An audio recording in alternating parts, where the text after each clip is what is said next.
Hey everyone, it's High Vibes with JFO time. Today we're going to talk about astrological aspects and I'm going to simplify it for you so you understand it the right way. So I rarely do aspects in terms of like looking at someone's chart and, kind of analyzing the aspects. Because I think the way that I do aspects is very different than most astrology books will teach it to you. And it's because I'm always thinking of the duality line. So let's start there. Every single sign in the zodiac has an opposite sign. So technically, it's 6 teams of 2. That's how you want to see it. So with Aries, you got Libra. And with Taurus, you got Scorpio, okay? And it's always 6 months apart. So Aries is, around March, April, 6 months apart. That 6-month mark is Libra, okay? And that's the balancing. So everything in astrology is all about duality lines. And what is a duality line? A duality line is the first aspect that you need to understand, and that is the opposition. The opposition is opposite signs. Okay, so 180 degrees. If you're picturing a 360-degree circle, it's the 180-degree line. Okay, now this is how I look at it. When we're using the zodiac formula, this is how you can understand it. So the opposite sign is going to be, it's the same gender, so a masculine sign with a masculine sign, but it's going to be, one's going to be the fire version and one's going to be the air version. Okay? The other aspect to it that makes it an opposition is you've got masculine, one being air, one being fire. If you're doing feminine, it's one being earth, one being water, right? But the other part of this that's key is it's the same quality.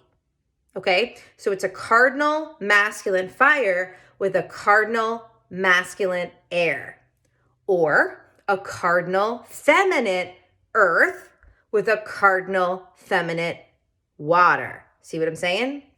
So Aries and Libra, both cardinal, both masculine, but one is fire, one is air. Do you see what I'm saying? Okay, so that is an opposition. So what is a conjunction? Super freaking easy. The same sign. So if your moon is Sagittarius and your Mercury is Sagittarius, that's considered a conjunction. It's the same sign. That one's super easy, okay? So you got the opposition and then you've got the conjunction. So a full moon is an opposition, a new moon is a conjunction. Simple stuff. Simple stuff, right? Then we've got the 2 glorious aspects of the zodiac. We've got the trine and we've got the sextile. Okay, so what's the difference? A trine is when you have the same gender, so you've got masculine sign with a masculine sign, okay? But this time, it's the same element. So you've got Aries with Leo or Aries with Sagittarius. The only one you don't want is Aries with Aries. That would be a conjunction. So Aries with any other fire sign, because Aries is a fire sign, Aries with any other fire sign is going to be a trine.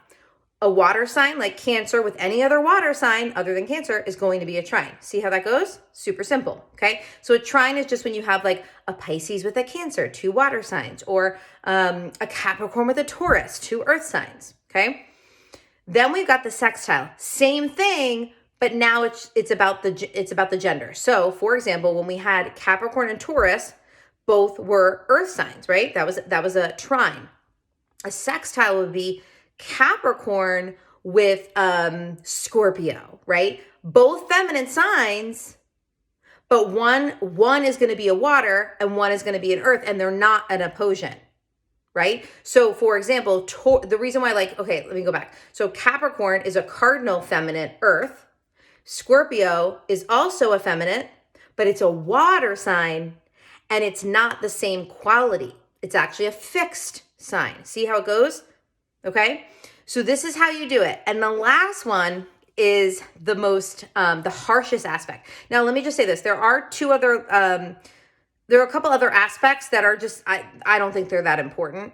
You can look those up. They're not important. Believe me, they're not. The main ones are the ones I said. So an opposition, a conjunction, a sextile, a trine, and then you've got the dissonance one, which is a square. What is a square?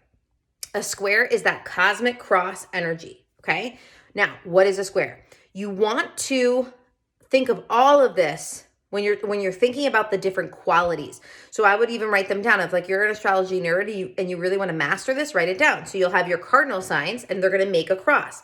You're going to have your fixed signs, they're going to make a cross. You're going to have your mutable signs, they're going to make a cross. And that's all 12 signs of the zodiac, okay? So when you have that cross, we'll just use fixed signs, for example.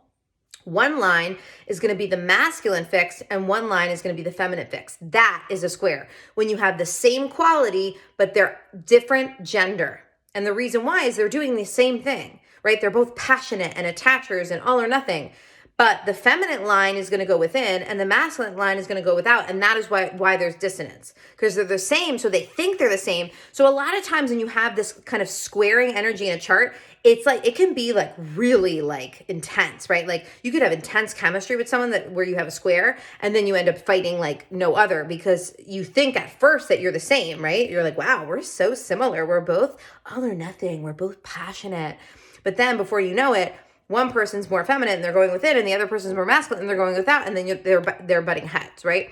So that is really when you're doing the aspects, it all comes down to the genders and the elements and the qualities. That is why learning my zodiac formula is so key. So if you go to my videos, search the zodiac formula, you'll find like an old video I did years ago on my zodiac formula, and it'll help you even more in understanding the aspects. So now that you know the aspects, you can start playing around with this in your own chart.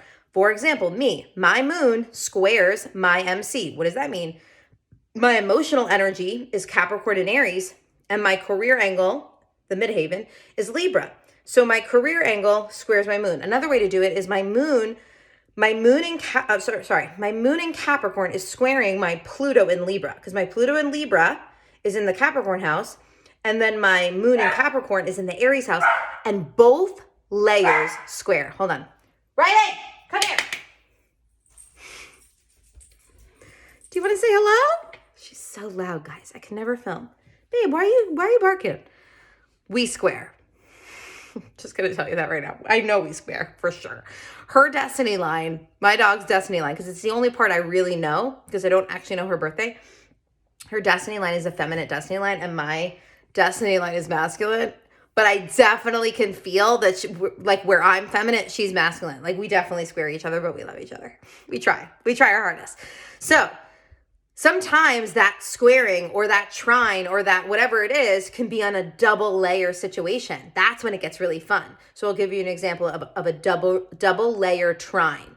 Let's say you're dating someone who's a Leo in the Pisces house. And well, I'll use me. I'm Sagittarius in the Pisces house. And if I were to date a Leo in the Scorpio house, that is like double trine, because we've got Sag and Leo, a trine, Pisces house, Scorpio house, a trine. That's when it gets really fun, right? But then you're never going to get a perfect match, because even though maybe the suns are trine and the moons are trine and, then the Mercury's opposition or whatever, right? You might have my Mercury might square your Venus, and so you're never going to get a perfect match. Just understand that. You're never looking toward these aspects to get perfection. What you're doing is you're looking to these aspects to understand. That is astrology. You're using astrology to understand your relationships, to understand the aspects within yourself, not to make it perfect. Does that make sense? Okay. Let me know if you have questions, and I'll catch you next week.